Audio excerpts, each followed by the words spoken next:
Last slave ship survivor gave interview in the 1930s that surfaced almost 90 years later.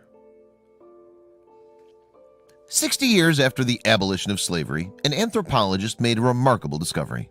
She located the last surviving slave on the last ship to bring Africans to the United States. In his own words, a heartbreaking story of a young African man who'd been kidnapped from his home, crammed into a boat for months, and sent off to America to be sold as a slave. In the 1930s, Zora, an anthropologist, conducted many interviews with the last survivor, but she'd struggled to find someone who would publish her findings in a book. Black emancipation was the last thing people were interested in reading about. In fact, they're only now being released to the public in a book. Zora's book tells the story of Cudjo, who was born in what is now the West African country of Benin. He was only 19 years old when members of the neighboring Dahomean tribe beat him, captured him, and took him to the coast to be sold off. A significant time in Cudjo's life, he was a young man who dreamt of marrying his childhood love and starting his own family. He'd known of friends and family who'd been kidnapped by slave traders and sent off to unknown lands, but he'd tried his best to evade them and was hopeful he would be one of the lucky ones. But he was wrong. Like most nights, after an evening meal with his parents and sisters, they would often exchange tribal folklore until the spell of sleep took over. But this night would be very different than others. This night would shatter lives. Cudjo and his family had finished their nightly tradition and were in the midst of sleeping when numerous men with swords barged into their home. Startled and terrified, Cudjo and his family asked them what they had wanted and demanded they leave. But there was no chance. They would not leave until they got what they'd come for. The men from the neighboring Dahomean tribe beat Cudjo and told him to say his goodbyes. There was no room or time for questions or objections. His family had been helpless to the merciless intruders. Cudjo looked at his family, especially his mama, knowing it would be the last time he would ever see them again. When Cudjo had been brought to the shore, as he looked around, men like himself stood on platforms, helplessly waiting to be sold. Within a few minutes, but what had seemed like days, Cudjo and about 120 others were sold into slavery and crammed into the Clotilda, the last slave ship to reach the continental United States. The Clotilda brought its captives to Alabama in 1860. Even though slavery was legal at that time in America, the international slave trade was not. America had outlawed the practice in 1807. But Cudjo Lewis's journey is an example of how slave traders went around the law to continue bringing over human cargo. To avoid detection from authorities, Cudjo's captors snuck him and the other survivors into Alabama at night. They were forced to hide in a swamp for several days. They sat quietly in the darkness and cold, awaiting their unknown fate. At this point, it had been several days that the fearful captives had battled hunger and thirst. But even then, they were still lucky to survive. Due to hunger, physical abuse, and filthy conditions, countless captives died on their voyages.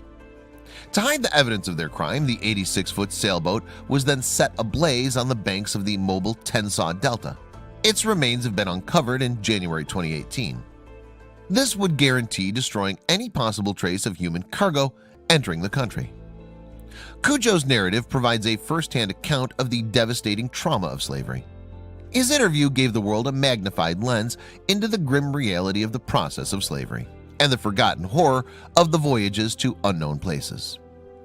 The captives spent several months crammed together during the treacherous passage to the United States, but they still were able to form friendships in the midst of their tragedy, only to be separated in Alabama to go to different plantations. After months crammed together in filthy conditions, there was still light to be found. In his own words, Cudjo describes dealing with the separation from the other captives who had become like his family. "We very sorry to be parted from one another," Cudjo told Zora. "We 70 days crossed the water from the Africa soil, and now they part us from one another, therefore we cry." But Cudjo's anguish is reflected the most when he speaks about his mom. During the interview with Zora, Cudjo could barely find the words to describe the emotions he's felt throughout his life when he thinks of her.